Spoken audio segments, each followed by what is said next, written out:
누가복음 10장 30절에서 37절까지 말씀인데 우리 36절과 37절 두 절만 읽겠습니다. 36절, 37절 말씀을 같이 읽겠습니다. 내 생각에는 이 세 사람 중에 누가 강도 만난 자의 이웃이 되겠느냐? 이르되 자비를 베푼 자니이다. 예수께서 이르시되 가서 너도 이와 같이 하라 하시니라. 아멘. 할렐루야. 우리 자리에 앉으시면서 우리 옆 사람에게 한번 인사하겠습니다. 말씀을 듣고 은혜 받읍시다. 인사할까요? 말씀을 듣고 은혜 받읍시다. 아멘. 할렐루야. 오늘은 참 좋은 날입니다. 우리 새 가족으로 등록해서 같이 셀 모임하고 또 이렇게 등반하고 또 태신자 작정하면서 여러분 솔직하게 이야기하죠.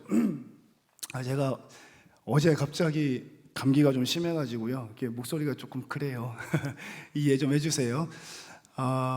우리가 있는 교회 위치가 그 주거지가 아닙니다. 그게 무슨 말이냐면 주변에 아파트가 있는 게 아니고요.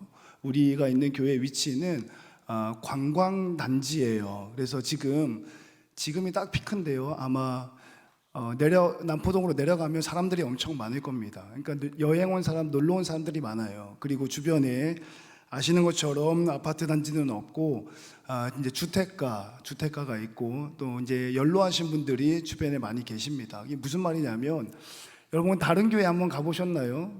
다른 교회 가보시면 우리 교회만큼 건물이 웅장한 교회가 많지 않아요. 우리 교회 건물이 오래된 걸로 아는데 굉장히 잘 지었어요. 굉장히 잘 지었고 본당에 딱 들어왔을 때 예전에 어느 어른 성도님들이 전도돼서 오셨는데 하시는 말씀이 뭐였냐면 이 교회에 오니까 본당에 오니까 교회에 온 것 같다 이렇게 얘기하셨어요.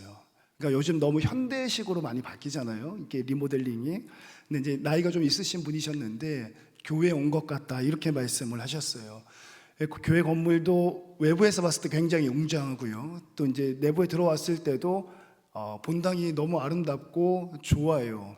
근데 그러면 이 정도의 규모가 또 위치가 너무 좋잖아요. 사거리에 딱 서 있잖아요. 그러면 무슨 일이 있어야 되냐면 적어도 한 주에 한 두세 명에서 많으면 10가정 정도는 지나가다가 들리는 가정들이 있어야 되는 거예요. 근데 아시는 것처럼 이 지역이 주거지가 아니기 때문에 그런 일들이 없습니다. 그럼 무슨 말이냐면 담임 목사님하고도 같이 의견을 나누고 이제 지혜를 모으는데 실제로 나가서 전도해서 데리고 와야 된다라는 걸 뜻해요.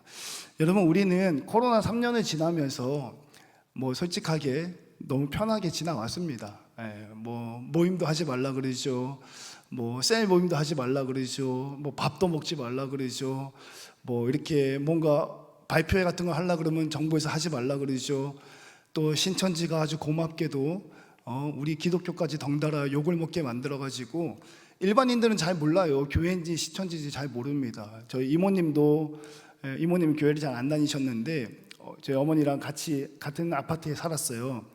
그래서 자주 놀러 오시고 제가 어릴 때 이모님이 맨날 우스갯소리로 저한테 그렇게 얘기하셨거든요. 우리 어머니가 이제 전도하러 나가신거든요. 주중에 전도지 들고 주보 들고 이모님이 뭐라 그러냐면 니네 엄마 또 찌라시 뿌리러 갔다 이제 이렇게 이야기를 해요. 잘 몰라요. 잘 모릅니다. 신천지가 사고 치는 바람에 우리 교회까지 덩달아 이렇게 뒤로 물러나가는 상황을 맞이했어요. 그리고 아주 편하게 3년이 흘렀습니다. 전도하지 않아도 전도 모이지 않아도 뭔가 사역을 열심히 하지 않아도 이제 마음속에 부담감이 덜한 거죠. 근데 여러분 아시나요? 이제 3년 거의 끝자락까지 왔고 이제 사회적으로는 다 회복되는 분위기잖아요. 제일 열심히 내는 종교인들이 누군지 아시나요? 이단 사입이에요. 여전히 부산대 앞에 가면 여호와의 증인들이 무료 성경을 가르쳐 드립니다 하고 아침부터 제가 야간 수업을 듣잖아요. 9시 넘어 끝나거든요. 아침부터 밤 9시까지 서 있어요. 그 자리에. 여전히 지금도 활기를 치고 있는 데는 신천지 또는 구원파 이단 사이비들이 선교활동, 포교활동에 애쓰고 있는 모습을 목사님이 직접 보고 참 마음속으로 많은 생각을 했습니다. 오늘 이제 짧은 시간인데요. 시간이 많이 가서요. 짧은 시간이지만 오늘 말씀을 듣고 저와 여러분의 마음 가운데에 하나님의 복음을 전할 수 있는 아버지의 마음을 품었으면 좋겠고, 또 실제로 어떻게 그 일들을 감당해야 되는지를 함께 은혜 나누면 좋겠습니다. 여러분, 본문 내용은 너무 유명한 내용이잖아요. 어린 시절에 다 들어봤죠. 선한 사마리아 여인, 한 사람이 사마리아 사람, 한 사람이 예루살렘에서 여리고로 내려가다가 강도 만나서 이제 죽을 지경에 놓이는 그런 상황이었어요.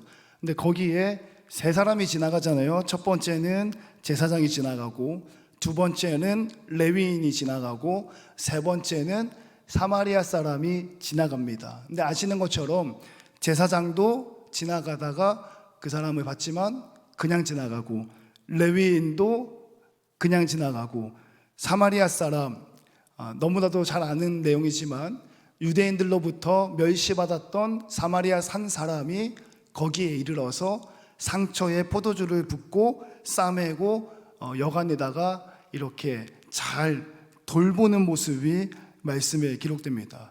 여러분, 우리가 거리를 나가보면요, 우리가 교회 문 밖을 나가면 이렇게 사람의 도움을 필요로 하는 자들이 얼마나 많은지 몰라요. 물론 본문 말씀에 나온 것처럼 실제적으로 육신의 질병이 있는 사람이 있을 수 있겠고, 또 어떤 사람은 경제적으로 어려움이 있는 사람도 있겠어요. 그리고 또 어떤 사람들은 정서적으로 문제가 있는 사람들도 있겠죠. 근데 오늘 본문 말씀과 우리 행복축제 기간을 통해서 그 많은 사람들 중에 가장 큰 도움이 무엇인가 얘기했을 때에 예수님을 모르는 자에게 예수님을 알려주는 것이 가장 큰 도움이다라는 거예요. 하나님을 모르는 자에게 하나님을 알려주고, 구원받지 못한 자에게 구원을 선물하는 것이 저와 여러분이 해야 할 가장 중요한 일이다라는 겁니다.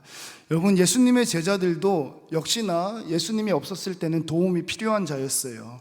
회당장 야이로 역시 딸이 질병으로 누워 있었기 때문에 도움이 필요한 자였고, 밤늦게 예수님을 찾아온 부자 청년은 마음 가운데에 영생에 대한 갈급한 마음들이 있었어요. 얼마 전에 살펴본 아람한 군대 장관은 그 화려한 갑옷 안쪽에 피부병을 숨겨놓고 도움이 절실했던 사람이었습니다. 마찬가지로 우리 주변을 둘러보면 이런 도움이 필요한 자들이 있어요. 그리고 그 도움을 필요한 자들에게 도움을 주기 위해서 우리가 세 가지 말씀을 기억했으면 좋겠습니다. 첫 번째는 여러분, 밖으로 나가야 합니다. 여러분, 제사장이 그 길로 내려가다가 강도 만난 자를 봤다 그랬어요. 성경 말씀에. 레위인도 그 길로 내려가다가 강도 만난 자를 봤어요. 밖에 지나가다가 밖에서 강도 만난 자를 만났다. 사마리아 사람 역시 밖으로 나가서 그곳에 이르러서 강도 만난 사람을 만났다. 이렇게 말씀이 기록됩니다. 여러분, 전도하는 것이 왜 어려운지 아세요? 노방전도가 왜 힘든지 아세요? 여러분, 이렇게 이 안에 가만히 있으면 우리는 서로 좋은 모습만 보기 때문에 편안한 겁니다. 여러분, 제사장이 하나님의 성전 안에 있을 때 평안한 거예요. 레위인도 회당 안에 있을 때가 편안한 겁니다. 그러나 제사장이 성전을 벗어나고 레위인이 회당을 벗어났을 때는 그때부터 낯선 무언가와 만나기 시작하면서 어려움을 겪게 되는 거예요. 여러분, 중요한 것은 제사장이 성전 밖을 나갔을 때, 레위인이 회당 밖을 나갔을 때, 사마리아 사람이 자신의 집터에서 밖을 나갔을 때에 강도 만난, 도움이 필요한 사람을 만났다라는 거예요. 여러분, 예수님도 수많은 사람들을 길거리에서 만났습니다. 삭개오도 예수님 밖에서 만났죠. 마태도 예수님이 밖에서 만났어요. 예수님의 유명한 제자들, 어부들도 예수님이 밖에 나가서 만나셨다라는 거예요. 그래서 첫 번째, 이웃을 돌보는 사랑, 선교하고 전도하며 그들의 상한 심령을 채워줄 수 있는 사랑은 밖으로 나가야 된다라는 거예요. 그래서 지난 3년간 잃어버렸던 노방전도, 외부 활동, 학교 앞 전도, 아파트 전도대, 목사님 신학교 다닐 때 아파트 전도대 동아리 활동을 했었거든요. 요즘은 좀 어려워요. 요즘은 아파트 올라가지도 못하잖아요. 아파트 엘리베이터 타고 15층까지 올라가서 벨 눌리면서 걸어서 내려오면서 문 열어주면 복음 전하고, 안 열어주면 말고, 또 문 열어주고 잘해야 돼요. 문을 딱 열잖아요. 열자마자 어떻게 해야 되는지 알죠? 전도 다녀보신 분들은 아는데, 모르는 분들은, 전도를 안 다녀보신 분들, 문을 열어주면 발을 먼저 넣어야 됩니다. 문을 닫아도 안 다치게. 그리고 복음을 전해야 되는 거예요. 왠지 아세요? 귀는 닫을 수가 없어요. 말은, 입은 닫을 수 있는데 귀는 닫을 수가 없습니다. 코도 막을 수 있거든요. 근데 귀는 닫을 수가 없어요. 말하면 들을 수밖에 없습니다. 너무 급하고 너무 갈급하니까 그렇게라도 복음을 전하던 거예요. 선배님들하고 같이 했던 기억이 납니다. 첫 번째, 이웃을 돌보는 사랑의 가장 중요한 쟁점은 밖으로 나가야 돼요. 복음 들고 학교로, 직장으로, 길거리로, 일터로 나갈 수 있는 저와 여러분이 되셨으면 좋겠습니다. 그리고 두 번째는, 나간다고 다 되나요? 나가고 난 뒤에는 눈으로 봐야 합니다. 여러분, 오늘 본문 말씀 세 사람의 행동을 보면, 이 세 사람의 행동을 원어로 살펴보면 이렇게 되어져 있어요. 그들이 길을 지나갔다, 그리고 그를 봤다, 이렇게 되어 있습니다. 무슨 말이냐면 눈으로 무엇이 필요한지를 본 거예요. 그러니까 여러분, 길거리에 나가도 정신이 다른 데 있으면 그 사람들을 만날 수가 없어요. 여러분, 전도하러 나가도요, 내 마음이 다른 데 있으면 그것만 보이는 거예요. 여러분, 본다라는 것은 나의 관심을 나타내고 있다라는 거죠. 여러분, 이런 말 들어봤죠? 내가 듣고 싶은 말만 듣고 내가 보고 싶은 것만 본다. 여러분, 이런 말 들어봤잖아요. 그죠? 여러분, 본다라는 거는 나의 관심이 어디에 있느냐라는 거예요. 베드로와 요한은 매일같이 성전으로 올라갔습니다. 그 사람들은 하루에 3번씩 기도하는 습관이 있었어요. 매일같이 성전에 올라갔지만 성전 미문에 앉아 있었던, 도움이 필요했던 그 연약한 자를 보지 못했어요. 관심이 없었다라는 거죠. 그들의 관심은 미문 앞에 앉은 안진뱅이가 아니라 하늘 보좌 앞에 오른쪽이냐 왼쪽이냐에 또 관심이 컸다라는 거예요. 여러분, 바라고 원할 때는 밖으로 나가야 됩니다. 그리고 두 번째, 여러분들의 관심이 하나님의 마음과 연결되어져서 복음이 필요한 사람을 볼 수 있기를 주님의 이름으로 축원합니다. 여러분, 그리고 마지막 세 번째, 자, 여러분 기억나시죠? 첫 번째는 밖으로 나가야 돼요. 두 번째는 눈으로 봐야 됩니다. 마지막 세 번째는 가까이 다가가야 됩니다.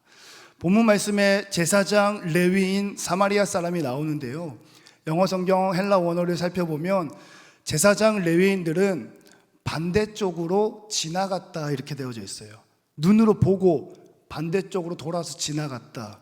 근데 사마리아 사람은 눈으로 보고 그 강도 만난 사람에게 더 가까이 다가갔다. 다가가니까 뭐가 보이죠? 상처가 보이는 거예요. 다가가니까 뭐가 보이죠? 내가 해야 할 일이 보이는 거예요. 눈으로 보고 멀찌감치 거리를 두고 있으면 그 사람의 상처를 볼 수가 없어요. 마음이 아픈지, 정서적으로 문제가 있는지, 육신의 질병은 있는지, 학교 안의 관계는 어떤지, 가족과의 관계는 어떤지, 또는 취업의 문제, 결혼의 문제, 여러 가지 삶의, 우리말로 표현하면 기도 제목이 무엇인지 언제 알 수 있냐? 한 발짝 다가갈 때 알 수 있다라는 거예요. 그리고 한 발짝 다가가니까, 이 사마리아 사람이 다가가니까 상처가 보이는 거죠. 상처가 보이니까 자기가 가지고 있는 포도주와 즙을 짜서 그 상처를 싸매줍니다. 내가 할 수 있는 일이 생긴다라는 거예요. 여러분, 바라고 원하기는 우리의 심령 안에 이런 일들이 좀 많이 있었으면 좋겠어요. 여러분, 밖으로 나가야 됩니다. 그리고 두 번째는 여러분의 관심이 하나님의 말씀에 필요하는 영혼들에게 쏠려 있어야 돼요. 그리고 두 번째, 마지막 세 번째는 그렇게 쳐다보고 먼 길로 돌아가지 말고 그 영혼에게 한 발짝 더 다가가야 돼요. 그래, 한 발짝 더 다가가잖아요. 그러면 그 영혼의 상처가 보입니다. 그러면 내가 할 수 있는 일이 보이는 거예요. 저희 아내 자랑을 하죠.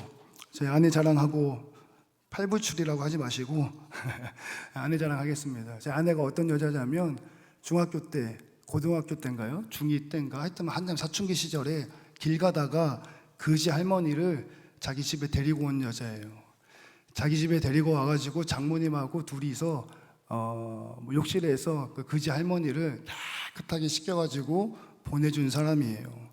왜 그렇게 했냐 물어보니까 들었던 말씀이 기억난다는 거죠. 주일학교 때 또 교회에서 늘 들었던 이야기들, 그 사춘기 젊은 사춘기 소녀 머릿속에 기억이 난다라는 거예요.